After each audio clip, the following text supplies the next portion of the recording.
Hello, everyone. We're going to go ahead and get started at 7 o'clock, and I'm excited. We have some people on today, and I'm excited to share some information with you. I know, like all of you, I've been spending a lot of time looking at the news. I've been on a lot of webinars just like this myself, and I'm anxious to share some information with you that's really timely. I also think it's very interesting to combine the information I'm going to share with a lot of information about dentistry, which you'll see the connection here in a little while. It'll take a minute to get to that point, but you'll see the connection on how dental health really affects your overall wellness, and how that immune system wellness, that immune system strength and overall wellness really affects your ability to fight illness. That's the key, and that's what we all want to work on right now so that we can stay healthy for forever, but especially through this difficult time that we're all facing together. So I want to first of all start out the way I always start this presentation, talking about my journey. And I had an interesting question that came in before the webinar even, that asked, why am I interested in overall wellness and combining this with dentistry when all the rest of the health world seems to be so interested in specialization? So I thought that that was an interesting question, an insightful question, and one that I will cover right now in talking a little bit about my history. So the picture on the far right, or excuse me, far left over here, is myself and my father when I got my fellowship in an organization called the Academy of General Dentistry, and he got his mastership in the same academy the same day. It was really a cool event for our family, and I was really grateful to have been able to learn from him that education is so important.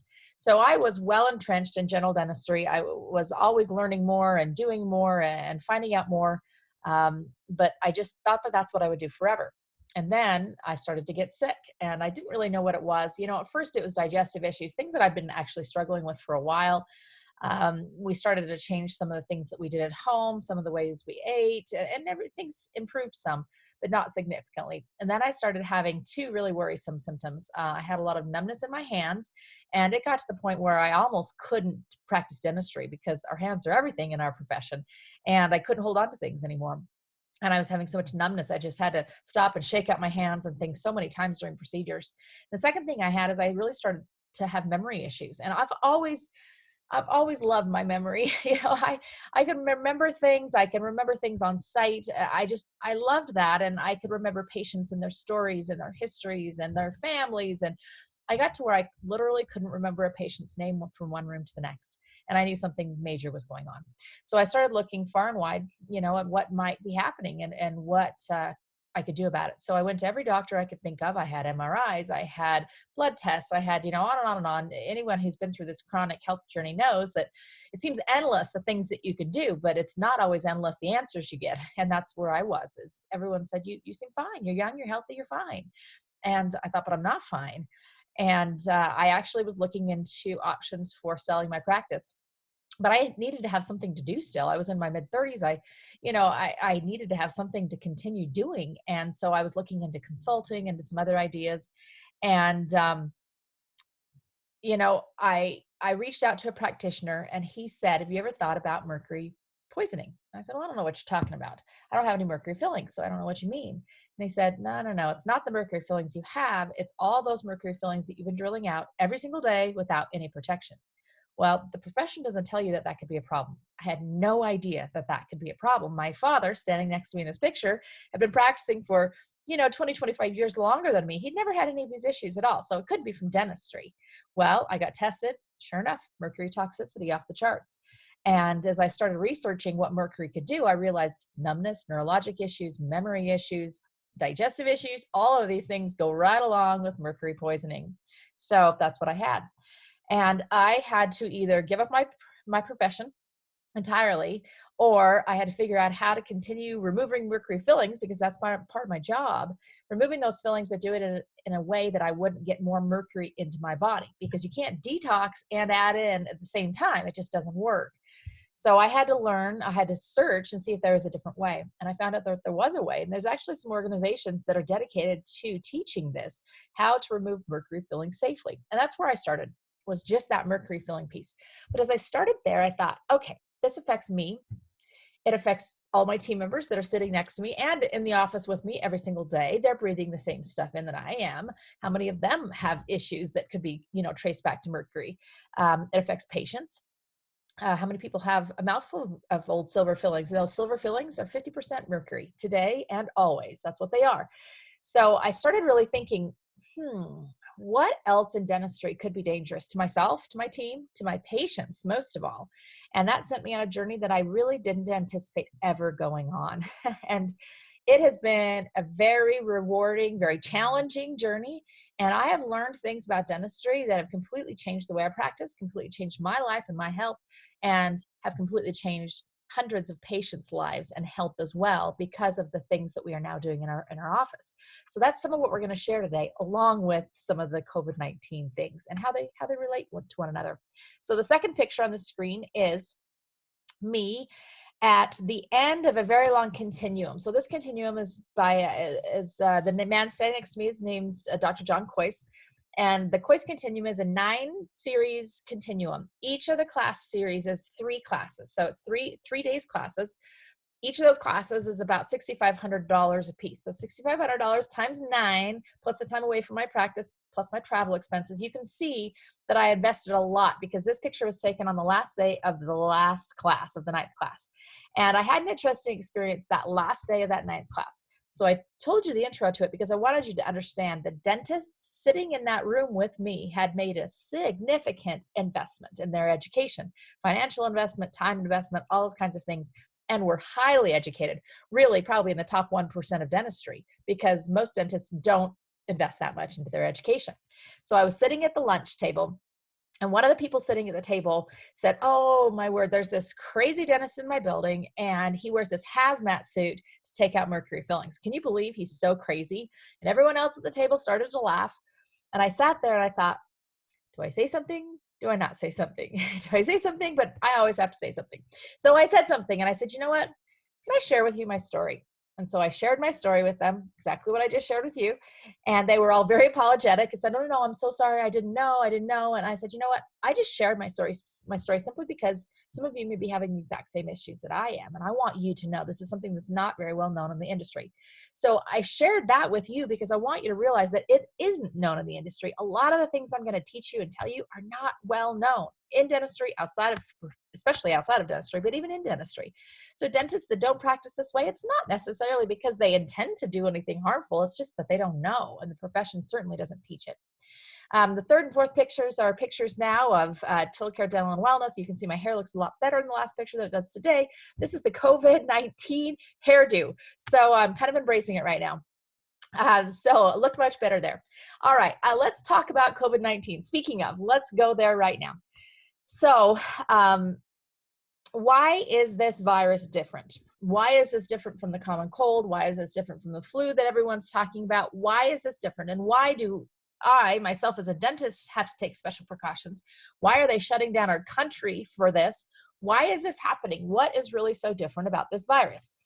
A lot of these slides that I'm showing you are actually from a webinar that I was on, learning from a Harvard educated MD, PhD.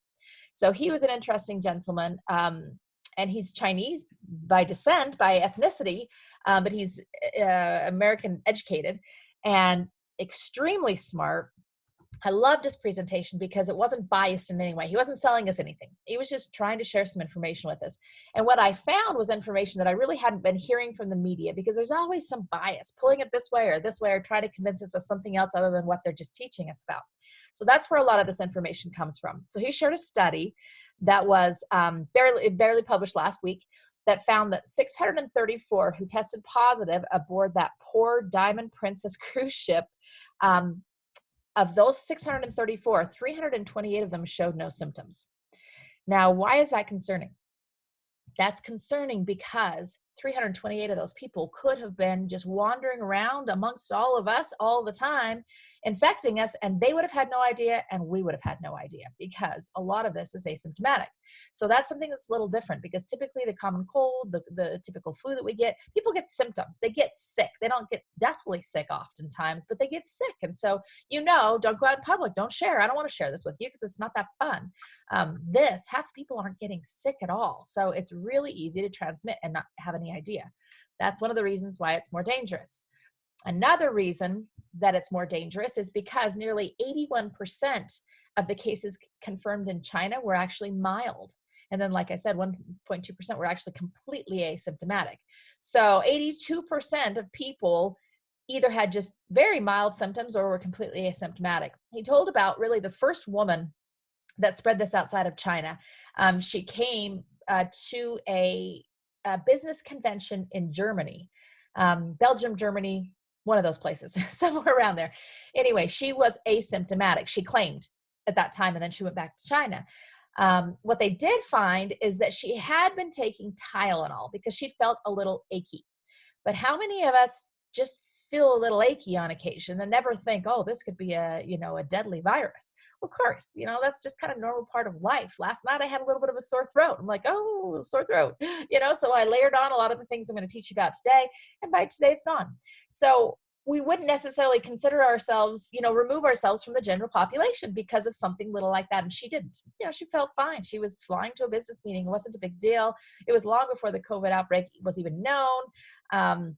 And she was the initiator for a lot of what happened in Europe, interestingly enough. So it was very mild. So that's another reason why it's a little concerning. This was her story. Oh, so it was Germany. She visited Germany, she flew back to China, then she started having some symptoms. But this just showed she attended the business meetings here.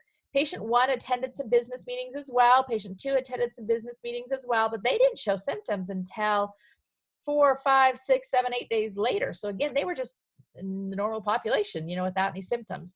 Then patient 3 came from this one. Patient 4 came from this one. You can see the number of people that they have been infected. So it's exponential. It just keeps growing. What China found is that the virus is highly contagious, and it has spread extremely rapidly from a single city. They, thought it started in Wuhan to the entire country within 30 days. Now listen to this though, within 30 days, despite a lockdown of 60 million people, despite isolating suspected patients, despite a quarantine of the entire city, limitation of travel, cancellation of gatherings and festivities. This was in the middle of Chinese New Year. That is their biggest festivity, and they canceled the entire thing. So it spread rapidly despite all of these things. So that tells us it's very contagious and it's very transmissible. Sorry, the weird picture here is the gentleman that was doing the webinar I watched. So the velocity of the virus, this is an interesting piece here. MERS was a similar virus. It's also a coronavirus. Coronavirus is simply the kind of virus it is. It has a little projection on the outside of the virus, and they say it looks a little bit like a crown. So that's why they call it that, coronavirus. So MERS was one that was similar to it. It was a few years ago. And it took 2.5 years, or would have taken, I don't believe it went that long, would have taken 2.5 years for 1,000 people to be infected. SARS, most of you know about that one. You've heard of that one. That one's been around more recently. It took 130 days for 1,000 people to be infected. The new coronavirus took 48 days for 1,000 people to be infected. And we've seen how things have just climbed exponentially. Again, this is a reason why it's different and why we need to talk about this. It's very, very highly transmissible and contagious. The good news is that the fatality rate is quite low. So for that MERS virus, for every 50 people, 17 people died. SARS, 5 died out of the 50. For the new coronavirus, 1 dies out of 50. Now, if you're that 1, you certainly aren't very happy. But these other 49, they're doing okay. So that's the good news about it. The problem is the odds don't stack up in our favor, because let's look at this. So MERS, the sum total of people that were infected that were 2,500 people. SARS, 8,000 people. Coronavirus, 373. This was a week. This was actually updated March 19th. So I think that has grown. I didn't even check it. I should have checked it today, but that's much higher now today. And I've heard that today the US surpassed the rest of the world as far as the number of cases. Just what we wanted to surpass everyone in. So because there's so many more cases, we're going to see more deaths just because of the odds of this. Because so many more people will get the virus, more people will die. Whereas SARS and MERS, they had a higher death rate with them, but so few people got them that it wasn't that impactful. I mean, of course, it was impactful, but it wasn't like what we're experiencing now. This is why it's different. Um, and all 44,000, nearly 45,000 people, 80%, like I said, the infection were classified as mild. That's good news. 80% of people who get this will be mild. 13% will be severe, and 4% critical, 2.3% mortality. That's what they found in China. Whether that will be replicated in other countries, we'll see. But this is what we're looking at right now. The virus has been isolated from throat, the nose, blood, saliva, feces, droplets, potentially even the air. They're starting to find that air is not a major form of transmission, but all of these other things are. And if somebody coughs, sneezes, anything, now it's in the air, it's on the whatever surface they touched, it's everywhere. So we're finding that it's very transmissible. How is that transmitted? Primarily from symptomatic patients, so that's good news. A lot of those asymptomatic patients aren't spreading a lot, but there's still potential for them too. Mostly respiratory through droplets, contaminated surfaces, fecal-oral route is a big one. Little evidence of aerosol virus. Like I said, that's the air. Little evidence of that, which is good news. But this is why we all need to do our part. So we all have seen those graphs that show that the 80 and older group is the highly susceptible group, or the at-risk group for mortality from this, which this shows the fatality rate is much higher. However, the good thing about them is they're all staying in their homes. My mother and father-in-law are in their 80s. They haven't left their home. People don't come to them. They don't leave. They don't leave their home. So the chance of them getting infected is much lower than all the rest of us here in the middle. We're still moving around. We're still going to stores. We're still seeing each other. We're still doing things that could potentially be contagious, that would allow us to have that disease, to get that disease. That's where we need to do our part, is as long as these middle people still are out and about, vitality rate is low for us, that's a good thing. But a lot of us are going to get sick if we don't stop, if we don't stay in our homes, if we don't quit interacting with people. And I think that's a little bit of a fallacy, that we feel like, oh, we're not in that high risk group. Well, we're in the group that can transmit it to others, though, and that group then will perpetuate it, and people will die because of that. So that's why we need to be careful, and that's how we can do our part. This is the onset of the virus. Basically, from 0 to 7 days or so is when, in these severe cases, it's going quite quickly. From 0 to 10 days intensive care. So it's quite a quick onset if you're going to have those severe symptoms. So the majority of people are going to have some of those not so severe symptoms: sore throat, dry cough, shortness of breath. It then will progress to pneumonia, may progress to pneumonia.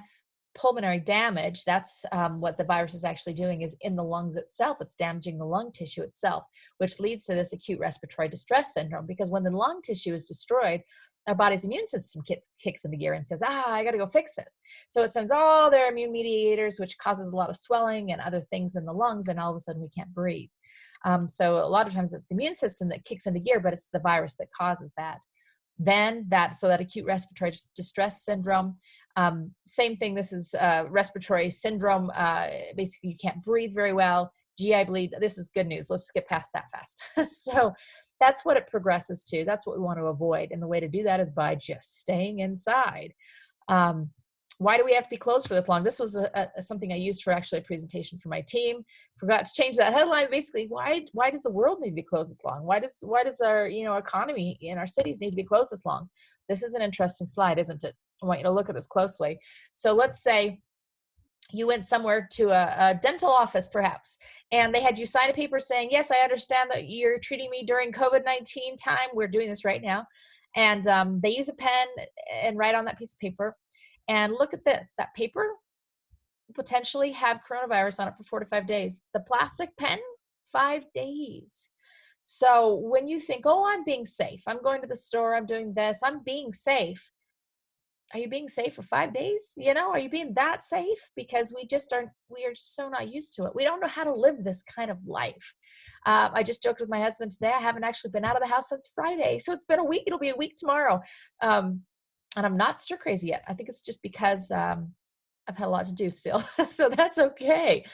But it really is probably what we all need to be doing more of if possible.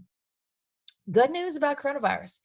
These products will kill the COVID-19, according to the EPA. Look at those. Those are all the things you can't find in the store right now, but hopefully they're all the things that you have underneath your cupboard already.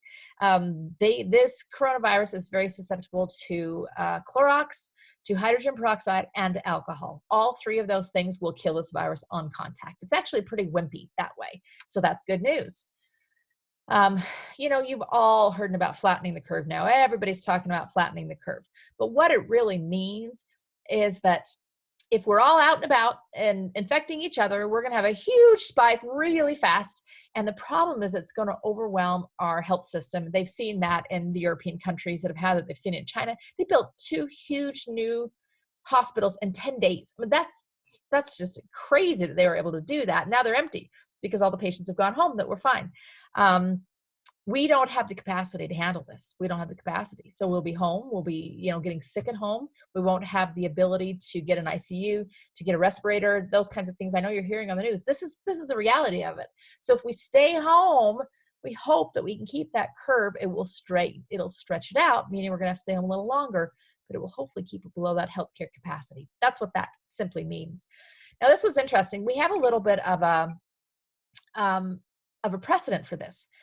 So there were 200,000 people who took to the streets of Philadelphia. And I actually don't know why they did. It looks like they were having some sort of a military parade. I'm just looking at this in 1918. And that's when that 1918 flu epidemic really took hold, because that spread like wildfire amongst this crowd. Now, this was interesting. A different story happened in St. Louis, just 900 miles away. Within 2 days of detecting the first case among civilians, everything closed down. Schools, playgrounds, libraries, courtrooms, churches, everything. Work shifts were staggered, everything closed down. Look at the difference in the curve. This is what scientists are using right now. They're using the Philadelphia curve when we all hung out together at a parade, and they use the St. Louis curve, which people stayed home. People stayed home. You've seen this again. We don't need to go over this again, but basically with measures, with the things that I'm going to teach you to do as well, we're going to be able to hopefully keep us below that healthcare burden. So what can you do about it? Let's get to this part, because this is the part that you really want to know. What can you do about it? This is a sheet I prepared actually for a patient of mine that's running for governor. And he wanted something simple that he could share with voters, or just people in the state. He wanted to be able to share it.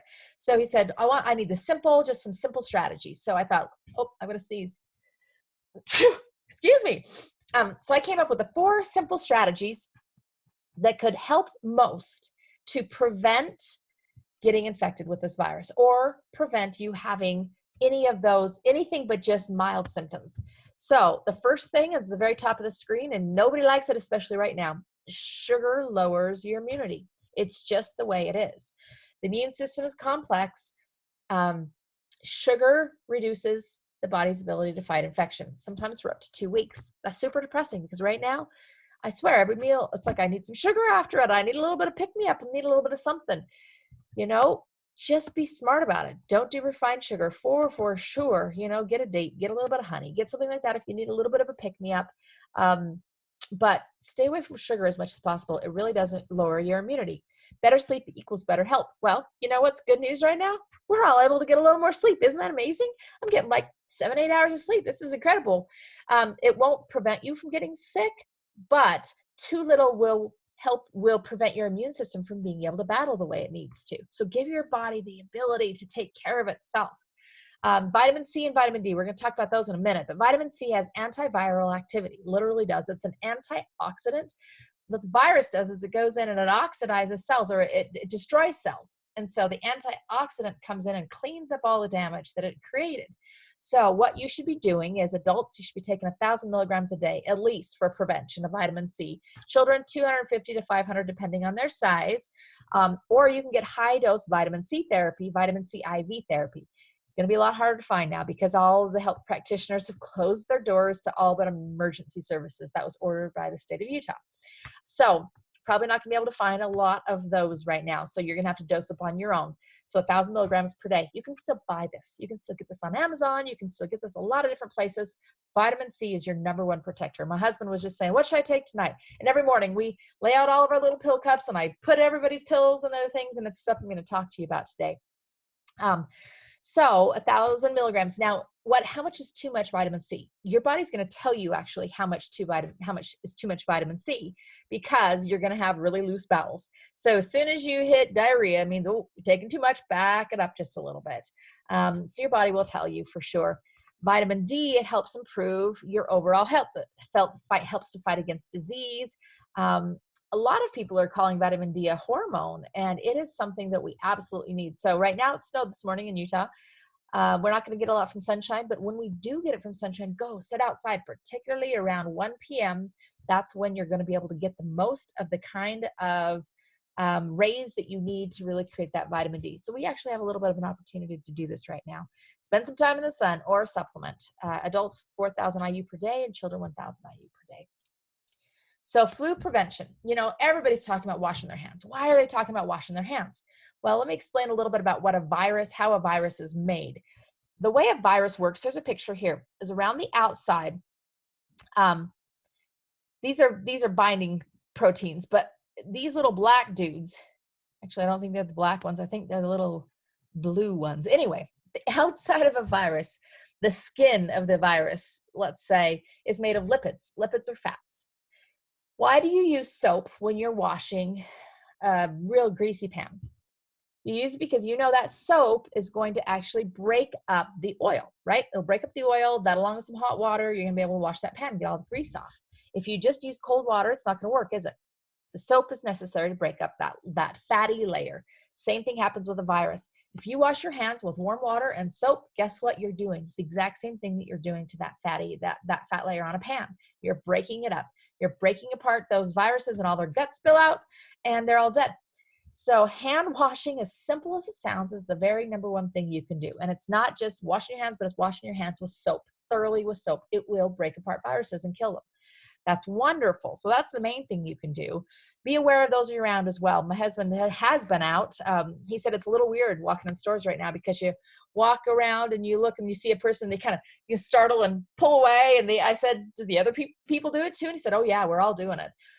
So we know that's important. Stay away, be aware of who you're around right now, and then strengthen your immune system. So nothing can heal us. Our immune system has to mount a defense and has to kill whatever it is that's initiating that problem. So our job is to give our immune system the armor it needs and the ammunition it needs. So that's what we're going to talk about. What is that armor and ammunition? Well, vitamin C, we already talked about that. That reduces damage, that inflammatory damage. Vitamin C is amazing for that antioxidant activity. Use as much as your body will allow you to take. Vitamin D, that helps the immune system. It helps everything get a little stronger so that you can fight. Magnesium is a coenzyme in a lot of factors that are necessary in our body for our immune system to work well. So magnesium is also really good for stress, for muscle stress. Magnesium is a great thing to add. There's a lot of different versions of magnesium, and everybody debates on which is best.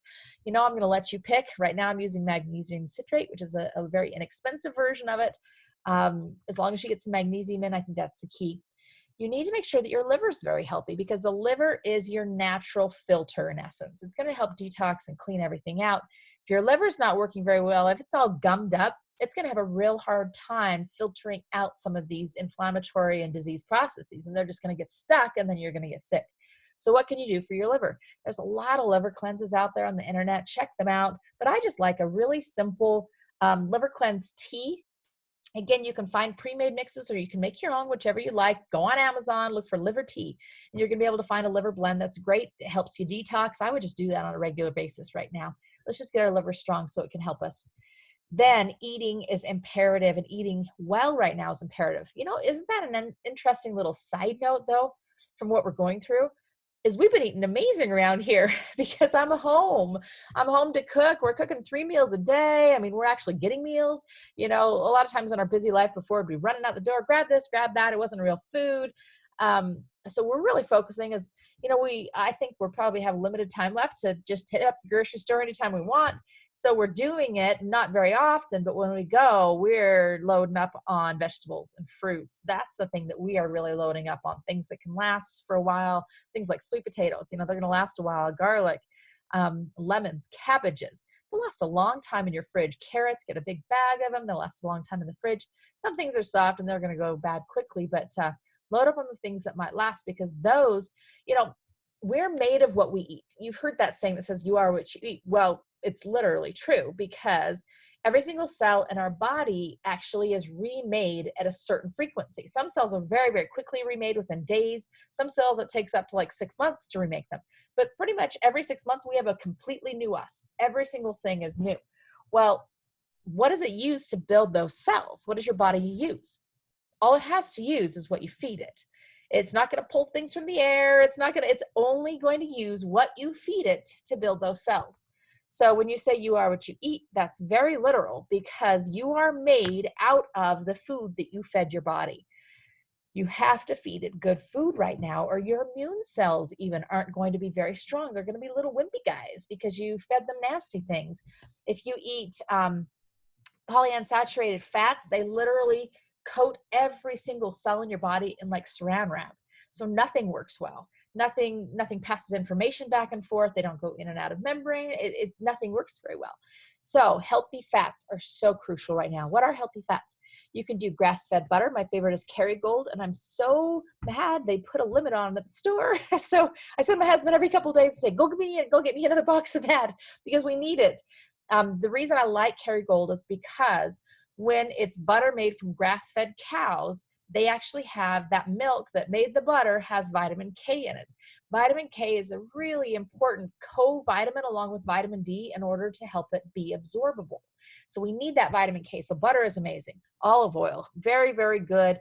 But remember, when you're using olive oil, don't heat it. It's not a high heat cooking oil. It is for dressing. It is for using on top of things. It's for using finishing at the end of cooking time, that sort of thing.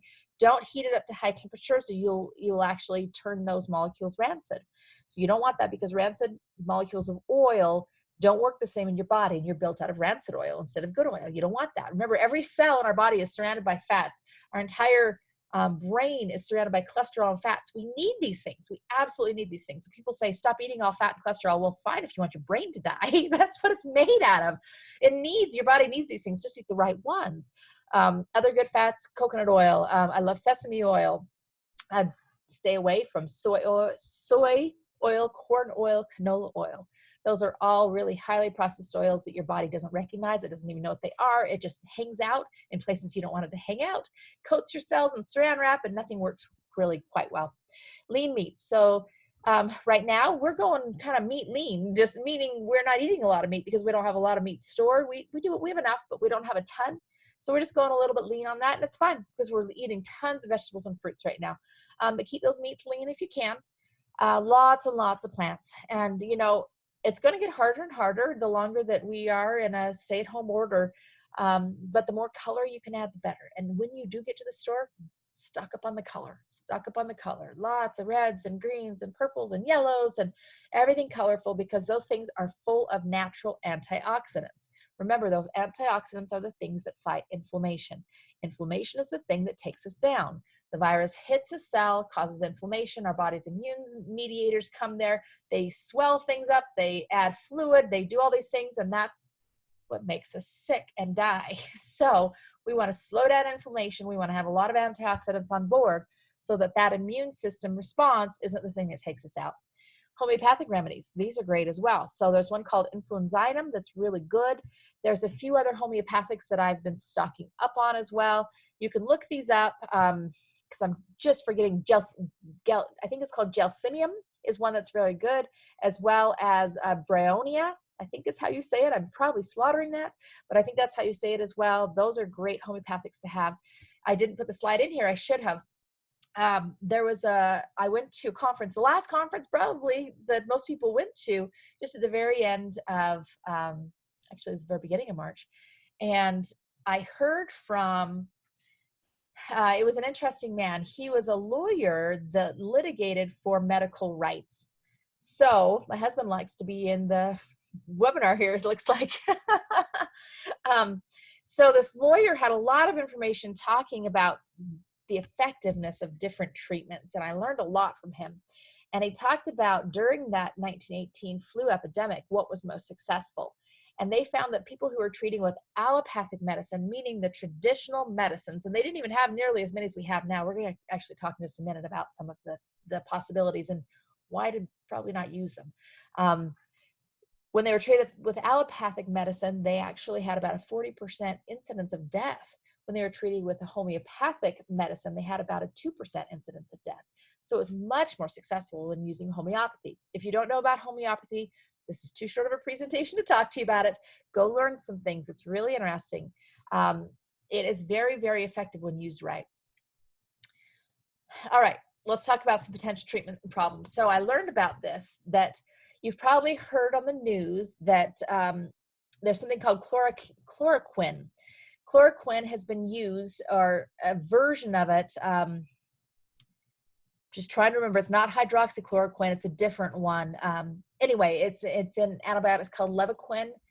There's a few different antibiotics that have been using this similar, a version of the same compound. Chloroquine has been tested to see if it's been effective on this, but they found that chloroquine alone had very little activity. Hydrochloroquine or hydroxychloroquine actually had a moderate activity, but just by happenstance, there were some people who were already taking azithromycin or Zithromax.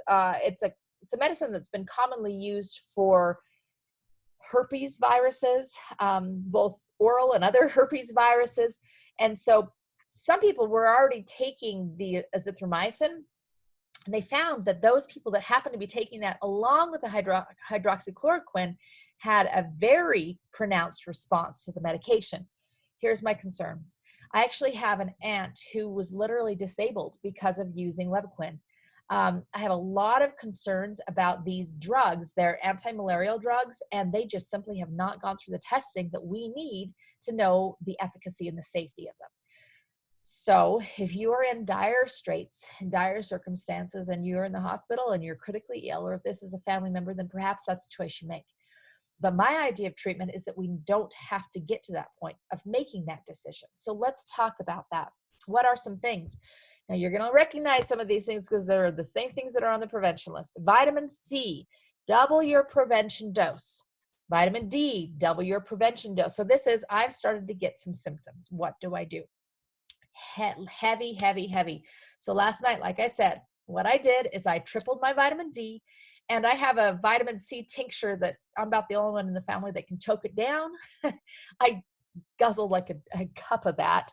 Today I felt the effect of it a little bit on my GI system, but I wanted to really kill whatever was going on. And I also have what's called an infection fighter. It's an herbal remedy, and I'll talk to you about some sources for some of these things. But I just knocked it down last night and this morning. By noon, it was gone. So there are ways to help your immune system fight whatever it is that's going on. And hopefully that was not COVID-19. Hopefully it was just some random thing that just happened to hit me at the same time. If not, I've been in my house for a week, so it's okay. L-lysine, it's an antiviral amino acid that's great to use. Again, these things are preventive. They're preventive as well as treatment.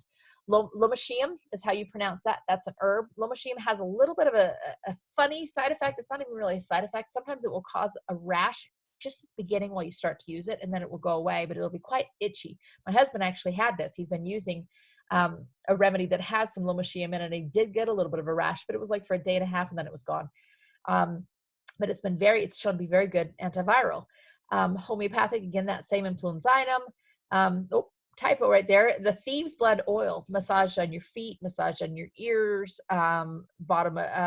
You can put it on the back. You can put whatever. It just helps to get into your body. It has some really good antimicrobial activity. And then there's some antiviral herb and homeopathic remedies that you can purchase. So there's a couple of sources I've put on here. healthypreparedness.myshopify.com. She has a really good, actually she has antiviral herbal and homeopathic remedies. And then karensholistic.health.com has a really good homeopathic version as well. And the cool thing about homeopathy is that a little does a lot. So literally these ones from Karen's Holistic Health, you take a drop a day. drop a day, maybe 2 drops a day. And so for not very much money, you can get a huge effect. So I really encourage you to look into some of these things. Okay, now why in the world, we haven't gotten back to this yet. Why in the world is a dentist talking about all this stuff? So first of all, I really want you to know why your immune system needs to be strong to fight against this virus. Now, I highly suspect, and I could be completely off, and hopefully I am, I highly suspect that this is not going to be the last virus, or not going to be the last situation like this that we see in our lifetime. I think this may be something that we continue seeing a couple more times. So what do we do to build our immune system so that when something like this comes along, we're going to be resistant? You know, this is where I do come in, because what I found is that those symptoms that you feel, they're just stress signals that your body is sending out saying, something's not right here. There are things that are wrong, and I'm not functioning like I should. I need some help to be stronger. So you really need to find out, not the symptom. That's not what we're attempting to treat. The symptom is the warning sign. You're attempting to find out, what is your body warning against? What is that why behind your problem? So this is why dentistry comes in. This book was written, I think it was 2017. This book was written by a man who's an MD, so he's a doctor and he's a lawyer, which I think is an interesting combination, because he's not going to say anything that he can't legally back up, because he knows you don't do that when you're a lawyer. This is his quote at the top: "Nothing else comes close to having as large of a negative health impact as undiagnosed dental infections." This is coming from an MD. He's not a dentist. He has no reason to be saying these things unless they're true, and I 100% believe they're true. He proposes that this is why chronic degenerative disease, especially heart disease and cancer, doesn't resolve definitively. You know, you get a little better, kind of like I did. You know, we got a little better, but I didn't get a lot better until I found out the real root of the cause. He believes that undiagnosed dental infections are the reason that a lot of us just kind of keep hanging on with a little bit of resolution of symptoms, but not a lot. I agree with him, because I see this on a daily basis now in my practice. Wrong direction. So how do dental infections impact health? Why is there a correlation here between immune system strength and dental health? Statistically speaking, there's very few people with one or more chronic diseases that is completely free of oral infection, because there's a lot of places that you could have oral infection. You could have gum disease, you could have an infected root canal, you could have infection where you had a tooth removed, primarily where a wisdom tooth came out. So there's a lot of potential for infection in the mouth. Now, these are some sobering statistics. When people that had heart attacks that were fatal, so this was a study that was done, I believe, 3 years ago, in people that had a fatal heart attack, they actually took and biopsied the clot that killed them. They wanted to see what was in that clot that actually obstructed the heart enough to cause a fatal heart attack. What they found was that 78% of those people had oral specific bugs in that fatal clot, meaning this contributed to the heart attack at least 78% of the time, maybe even caused it. One or more root canals has an increased risk for heart disease. Cancer, you have a 2.5 times increased risk if you have a root canal tooth. There's lymphatic and vascular drainage. So every time you chew, you squeeze infection all the way throughout the entire system. It hangs out in lymph nodes, and it causes a lot of issues, sometimes cancer. I was just at, again, that same conference at the beginning of March. There was a woman there, very interesting dental researcher. She's a dentist, but she's been researching her entire career. She was most definitely a pioneer in all of this. And she said when she was very first learning about some of these things, her instructor said, "I will pay you $100 if you can ever show me a patient that has cancer that doesn't have a root canal, a cavitation," we'll show you what those are in a minute, "or a dead tooth." And she said, "Got it. I'm sure I'm going to be able to find one." She said she went years. She finally found someone who'd had cancer, and she looked in her mouth. She had all 32 teeth, so she had no reason for these cavitations where teeth come out. She had no root canals, because she looked at her. She said, "Where's your root canal?" And she said, "I've never had a root canal." So she checked every tooth. She said, "Oh my gosh, I'm going to get my $100 now." And then as she did her exam, she noticed that this tooth right here is dark. And she said, "Oh, tell me what happened to that tooth right there." She said, "Oh, that tooth.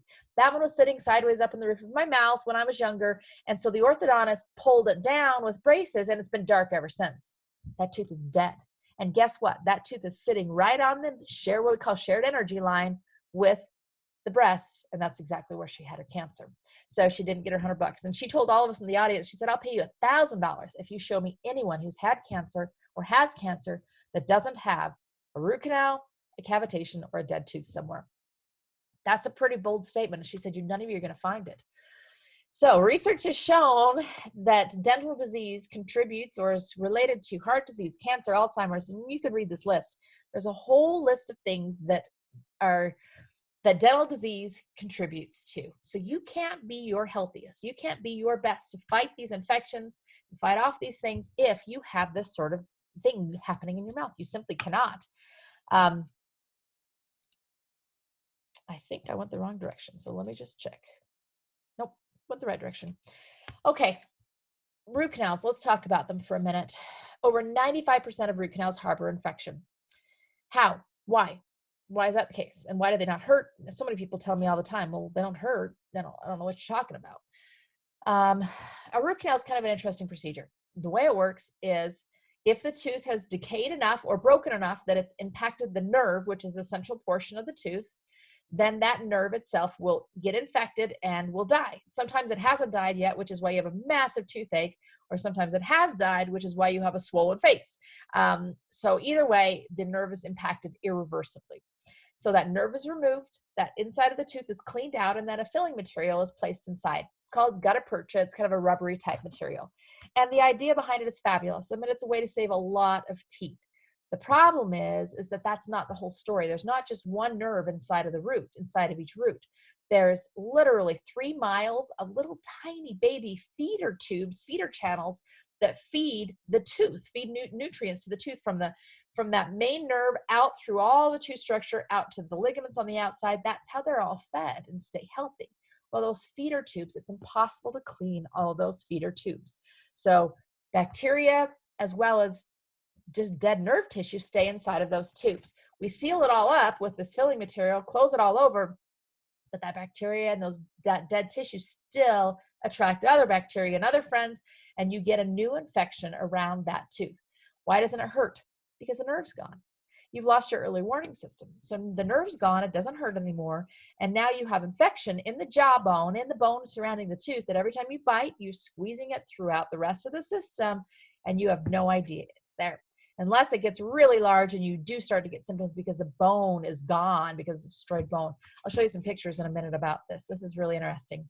So if 95% of root canals harbor infection and 35% of the population has at least one root canal, and this is true, there's 20 million. This is actually a wrong statistic. There are 25 million root canals performed in the US per year. So that means 35% of the population has an asymptomatic dental infection, namely a failed root canal, or a root canal that has residual infection at the end of it. Is that you? Have you ever had a root canal? If so, 95% chance that you have something going on there. The cool part about this is literally a modern plague. Well, this is not true. I wrote this slide a year ago. It's a modern plague worse than any pandemic ever seen. It might be true because this affects 35% of the population, where the virus that we're seeing now is only affecting maybe 2%. So this is affecting 35%. We have the ability to reverse disease by treating this. This is very cool. Cavitations. What are cavitations? Cavitations are extraction sites, or places where a tooth was removed where the bone didn't heal properly. And when bone doesn't heal properly, what happens is it becomes a sinkhole of like gum tissue and those sorts of things rather than bone, and bacteria infiltrate in there, and it becomes this sinkhole, this toxic sinkhole of nastiness. And the body doesn't have, there's not a lot of blood flow in there. The bone's all dead around the outside, and it doesn't have a lot of ability to heal itself. Think about it. The large majority of teenagers and young adults get their wisdom teeth out. So most of us have had 4 teeth removed. Even though we don't think we've had a tooth removed, we've had wisdom teeth removed. And 88% of extraction sites have some form of cavitation, some form of where they actually didn't heal properly. If there was a dry socket, 100% of the time you had a cavitation. It's particularly, so these infections are particularly related to inflammation. So if you have some sort of inflammatory chronic disease symptom or problem, you may have these sorts of infections. So this is the picture I promised you. I want to show you. I've never tried this before. I'm going to try this and see if I can draw. Nope. I would have to be smarter than that. So I'm not going to try. I'll just point. This patient here, I'm going to show you right here on the front tooth. Well, actually, let me back up for a moment. Why have we not known about these? Why have we not known about the infections around root canals? Why have we not known about the infection in extraction sites? Because we couldn't see them. I'll show you an x-ray in just a minute. How literally we couldn't see them on traditional x-rays. We had no idea this was happening. So when we finally got the advances that we have, the technological advances, and we have a 3D CT machine now that we're able to take x-rays with. So this is a dental specific CAT scan, basically. It's three-dimensional, and it has revolutionized the way we do dentistry. I mean, everybody who has a CT scan has revolutionized the way they do dentistry. In fact, it's kind of interesting. I have a couple of periodontists who now have joined our practice. And one of them, when he first started with us, he said, I can't believe how many failed root canals are in your practice. I said, no, failed root canals are in everybody's practice. They just can't see them until they get the CT scan. So I want to show you what I'm looking for. This is actually a two-dimensional screenshot of a 3D shot, but I can show you at least a few on here. So right here at the end of this tooth, this dark circle above here is an abscess. And it goes all the way around here, if you can see that. So it goes all the way around the edge. That is an abscess. That tooth is dead. Can you see another one? Blink. How about right here? Right here. Both of those front teeth have died. There's another one right here around. This is a root canal. That's what a root canal looks like. Right here around this root. Right here around this root. This tooth actually has what we internal resorption. Can you see the difference? There's a big dark circle in the middle here. This tooth is dying from the inside out. I'm trying to remember how many she had. She had something like 7 abscess teeth. And she has fatigue. Cancer is in remission. It won't be for long, I'm afraid, because that tooth right there is on the left breast meridian, left breast shared energy channel. Overall, just very ill health. This patient at the bottom, hers are a little harder to see. Here's a big one right here off the side. This is a root canal. This is right off the side of that root canal. Huge abscess right off the side of that root canal. Very odd presentation, actually, to be off the side like that. She also had one here at the end of this root canal. It's not as easily to see in this view, but she had what we call cavitations. She actually back here had a little root left after her wisdom teeth was removed, but you can see the dark areas. And that's what I've highlighted over here is the area that the bone didn't heal. Right in here, there's just a hollow space, and here as well. Those are areas where infection lives. This is, like I said, we could not see it before these cone beam scans. This is the same patient. I know this looks a little scary, but it's not. It's just the way we look at these x-rays now. So this tooth right here had a root canal. She had some symptoms. It was a little achy, had never felt good since she got the root canal. She didn't know what it was. Kept taking these x-rays, but it looks fine. There's really nothing wrong. Like literally, if you show any dentist this x-ray right here, they would say, this looks great. That is a very successful root canal. And then we took a CT scan, and what we found right here is the same tooth, okay? That just to orient you, this is the same tooth, this is the back tooth, this is the back tooth. Look at the destruction of the bone right here. It should all look like this. It should be just solid bone all the way around. Look at this. It's destroyed all of the bone on the front side of both of these teeth. This is the same day. I just couldn't see it here. Had no idea what was going on. We could not see these things before. Now we can see them. What's in there? Well, we biopsy sometimes in these things, and what we find, cytomegalovirus, Campylobacter, entomoeba. These are amoebas. There's parasites. There's all sorts of crazy, scary things living in here. Parvovirus, look at that. Basically, all sorts of, they both have that. They have really scary things living inside of here. So can they affect your overall immune system? Can they affect your overall health? Absolutely. The last thing that I'm going to talk about when it comes to holistic dentistry, and I've skipped over a lot of prevention here today. A lot of times I talk a lot about nutrition and health, and I might be getting to that. I don't remember. Maybe I am. We'll see. But we're almost out of time. The last thing in dentistry that really can throw things off is a lot of metal. Metal, you can create a battery if you put dissimilar metals inside of a solution. So inside of a liquid, dissimilar metals, that's why you don't want to put a battery or something that has electricity going through it, like a hairdryer in the bathtub, because the solution is extremely conductive. It will conduct the electrons from the hairdryer into you and you will die. That's what happens when you put metals, dissimilar metals, in a solution. Well, saliva is a solution. It's a really good solution. In fact, it conducts extremely well. So any of these mercury fillings that are 50% mercury, 50%, the other 50% is silver, copper, tin, a couple of other things. Every single one of those has multiple metals in it, just by nature of it's called an amalgam or a mixture. Every single metal crown that you have too, and it might not look metal, it might be a metal core surrounded by porcelain over top. Every single one of those metals has dissimilar metals or multiple metals in it as well. They're all alloys. So all of those things can create a battery in your body. And what does that do? So I tell people it's kind of like leaving the car on leaving the light on in your car at night. It just slowly drains your battery, slowly drains your literal electrons. It's just like leaving the light on all night long, all the time. And so you wonder why you're fatigued all the time and why you don't have as much energy as you like and all those kinds of things, because your metals are draining you constantly. So this patient, tons of metal. Look at all this metal everywhere. He had leukemia that had been in remission, but now it was coming back and they wanted to do a bone marrow transplant. His first wife had died from leukemia. This was a very sensitive thing for him. So we got all the metals out of there so that we could give him the best chance of surviving this. So prevention and treatment, both of those are absolutely necessary. Oh, we are going to get to it in the last few minutes, so I'm going to be fast on this. We may have to do a second one. I just had to cover the COVID virus issues. So there's 3 ways to prevent what we're talking about here. Dental disease. You don't want to get to the point that I'm showing, your x-ray on a screen for a presentation sometime. How do you prevent it? You can prevent it from taking care of your teeth. You have to protect this out here, this enamel, taking care of your teeth, cleaning it right, but you also have to protect it with hormones. Hormones can actually destroy your teeth. This is why teenagers, pregnant women seem to get a lot of decay, a lot of tooth decay. There's ways that we can prevent that. And in a holistic dental office, this is all that we talk about all day long, how to prevent this kind of thing. Hormones either put you in fight or flight or rest and recovery. I wish we had a little more of the rest and recovery right now. It upsets the way you digest food. That leads to tooth decay. So again, someone asked, why in the world are you so concerned about this? Because everything connects. We're all connected head to toe. If we're stressed out, our gut isn't absorbing the way it should because we're stressed, we're going to get tooth decay.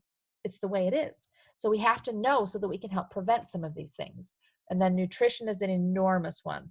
If you've ever heard of Dr. Weston Price, he's amazing. He spent basically 10 years studying indigenous societies all over the world. He was a dentist in the 30s, a very well-renowned dentist, actually.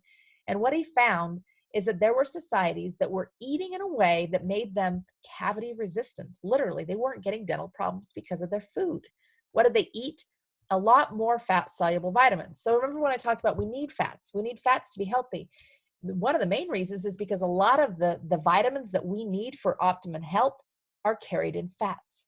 So we have to eat the fats to be able to get those essential vitamins. Some potential problems. I'm not going to have time to go through these. I apologize. We'll have to do another one of these again. But some problems with dairy, some problems with grains, some problems with eating vegan, actually. The big issue there is just that lack of fat. So how do we clean up the past? So we can prevent, we also can treat. We can treat gum disease, and we use actually a microscope to diagnose what you have to see, is this a genetic issue? Is this a nutrition issue? Or is this literally a bug issue? And we can see the bugs on the microscope. I'm always excited when I see the bugs, because if I see the bugs, we can clean the bugs. We use ozone. We use all sorts of really cool things. Actually, ozone is one of the very best treatments for viruses. We use ozone when we're treating gum disease, so we can treat your whole body health along with just your gum disease as well. When we remove mercury fillings, we do it in a safe way. And actually, I'm thrilled we do this, because in the post-COVID dental world, I think we're going to be dressing like this for most procedures. So I'm actually really excited at Total Care Dental. What we do is we have all this get up that you're seeing right here, and we protect ourselves while we're removing things. We also have closed rooms that we do this work in with a special vacuum you can see here, and we have a special air filters on it all. And we can do that all very, very safely. Mercury filling issues, I'm going to skip past it. Basically, I can't tell you as a dentist that your mercury is making you sick, but I can tell you that it's cracking your teeth, which it is, and it's cracking your teeth every single day. Root canals. What do we do about root canals? Well, honestly, there's not a lot of solution for it right now. I'm hoping that there is in the future. Right now, what we do is we remove the tooth. We remove the tooth, we clean up the bone very thoroughly around it, and we place a ceramic implant, which that's a huge key, because we don't want to introduce more metal in there if we can avoid it. we place a ceramic implant to replace the tooth. Cavitations, we go in there, we clean it out, we disinfect it. All of those things that we do, we use for everything. So we use ozone for everything. We use ozone for fillings. We use ozone when we remove teeth. We use ozone when we clean out cavitations. We just improve your overall health, every time we work on you for any reason. Can you heal things? Absolutely. Can you remineralize teeth? Absolutely. Sometimes easier than others, depending on how deep the decay is, but there's things that we can do to help you with that. Fluoride, do you need it? There's problems with fluoride, and so I don't highly recommend it. There's things we can recommend instead. Oil pulling. These are all some ideas that we can share with you and teach you about at a holistic dental office. You know, it's interesting too. Oh, this is a presentation I did before. I have two of my team members' email addresses on there. But, you know, I put on this there, what is holistic dentistry? What is biologic dentistry? I was at a course and the presenter said something interesting, and I quite liked it. He said that he doesn't like calling himself a holistic dentist because sometimes holistic things are thought of as a cult or a religion or, you know, a belief system. And it is a belief system, but we're biologic dentists. And what that means is that we treat the body biologically, meaning we understand that from head to toe we're connected. And if we help you here, we're going to help you everywhere. And you're not going to be healthy everywhere unless you're healthy here, and vice versa. So it all goes together. So it's biologic, meaning we're very aware of your biology and the way you need to function in order to be healthy. And that's what we work on. And that's how we approach the dentistry that we do. And we have a very high-tech, forward-thinking dental office. When you come to our office, you'll see we don't have beads and incense, and, you know, we're not praying over you. We're not doing anything that you're gonna come into the most technologically advanced office you've probably ever been in. Beautiful office, because we believe in having a very serene environment. We want you to be calm and chill. We help you get to that place. We have a lot of things that help also along with those things, but these are imperative. Now, I've got some bad news. We're closed. We're closed to everything but emergencies right now. But this is why you need to know these things. There are some things you can do at home. You can work hard. Make sure your kids are brushing your teeth right now. You can add minerals to your diet. Minerals, good minerals. Add as many minerals as you can right now. All that vitamin C and vitamin D that you're going to take for your immune system will help your teeth. Amazing how that works. That will help your gums. Amazing how that works. Bentonite clay is a really good treatment for local gum infection if you know you've got something going on. Clove oil is great if you have tooth issues. So these are just some things that you can do, but you can always contact us. We're still on call, available for help during this pandemic, during this shutdown time. And I hope that we get to see you all and help get your mouths clean and your body healthy after, because this isn't the only one we're going to face. We need to have healthy immune systems all the time. Now, I thought I saw a couple of questions, so let me see if I do have them here. Okay. It says, I would love a PDF of your top 4 virus prevention strategies so you can hang up at your workplace. That's still open. I'm glad you are still open. Yay. Great. You know what? Go ahead and send your email through this chat, and I will email it to you tonight. Happy to send that. Any questions? If there are, you can click on that chat, ask questions. If not, you are welcome to email me or email. I'm not even sure how to do that. Let me send you an email. Hey, good job, Steph. So you can email. I'm going to just send you an email that is my office manager, and she checks it all the time. So you can see on the bottom here, Jolene, just switch out Laura for that. So it's going to be Laura, Laura, at totalcaredental.com. Looks like I do have a question. Oh, just somebody excited to work with us. We are too.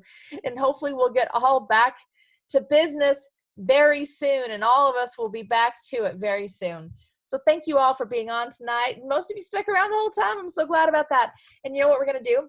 So I have been working on all sorts of crazy stuff. Like, I should turn this over onto my bookshelves. My bookshelves are crazy. And if you were to come and look at all my bookshelves, you would think that like a schizophrenic person lived here, because I have such varied interests and I've studied such varied interests. I've been teaching emergency preparedness for years. I have a YouTube channel that's actually thousands of views, tens of thousands of views on there from all around the world. So we're going to start doing this once a week. if you can get it on or not, or we're going to try to record this. We're going to live stream it, and we're just going to share some of these random bits of information that live in my head. Next week, I think we're going to focus on preparedness for disasters, which we're living in one. If you're living in Utah, we also had an earthquake last week, which was crazy on top of all of this. So we're going to talk preparedness from top to bottom, how to start. And then we're going to continue on every single week another topic that hopefully will be very topical to what we're living, because this whole series is called Living Well with Dr. Michelle. And that's what I want to help you all do, is to live well. So thank you so much for joining. Looks like I might have one more question on the top of this. Is this presentation recorded? Yes, we are recording this, and we will send that out to people so that you can share it as well. So happy to share. Thank you so much for being on here, and catch us again next week. We'll send out invites to all of that. And hopefully this content was useful, something that you can use today and in the future, and we'll continue giving you useful things that you can use literally. As soon as you click off this, you should be able to go and use what we teach you. So thanks so much, everybody, and have a great night, and stay safe and stay home. That's the last message that I have for you. Stay safe and stay home. Thank you all.